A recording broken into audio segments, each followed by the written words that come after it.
Servus Männer, it's Red Pill Germany again.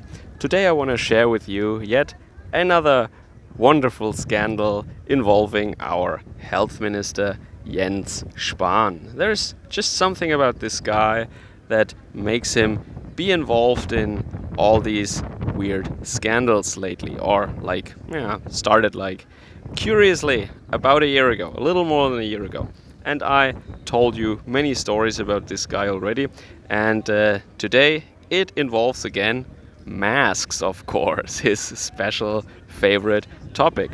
As you might remember, in the beginning of this so-called pandemic in 2020, March or something, the health ministry in Germany tried to procure many masks very fast because they had just donated our national stash to to the Chinese. So they gave it to China for free, and now they bought it back from China. What did they buy back?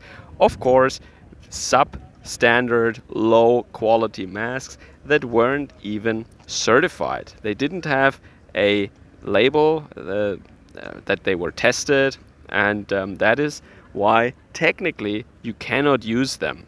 You're not allowed to use them if they're not tested.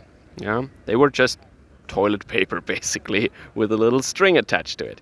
And the German health ministry paid round about 1 billion euros for this trash that you can only use to maybe create some heat when you burn them or something.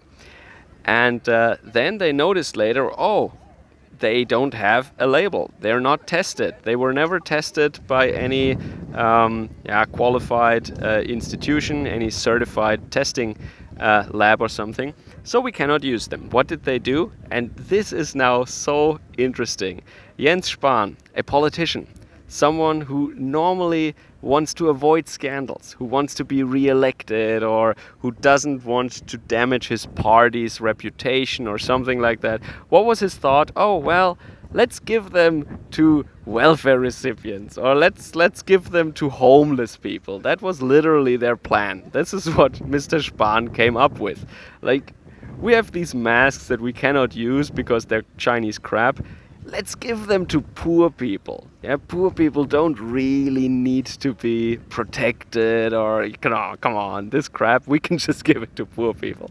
Yeah, that's if that comes out, that will not create a scandal whatsoever, of course. It will make him more popular, if anything, right? So, to me, it is really interesting how that guy could rise so fast, and how he apparently is not really worried about what he does. I mean, normally, as I already hinted at, if you're a politician, you want to avoid scandals, you don't want to damage your party's reputation, you want to be re-elected, you want to stay away from stuff like that. You don't want your name in the papers connected to something like this.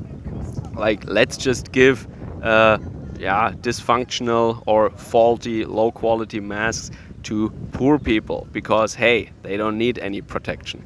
You normally don't want to read that about you in the papers, and so does your party.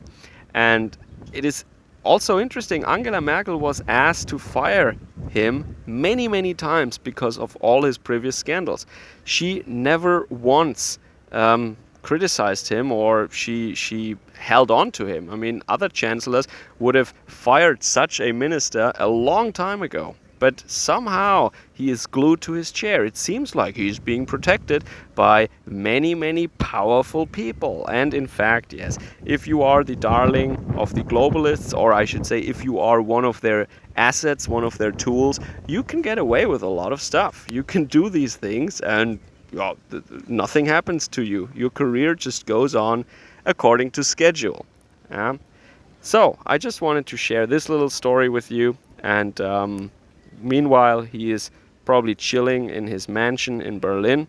And he doesn't care about poor people, of course. And why would he?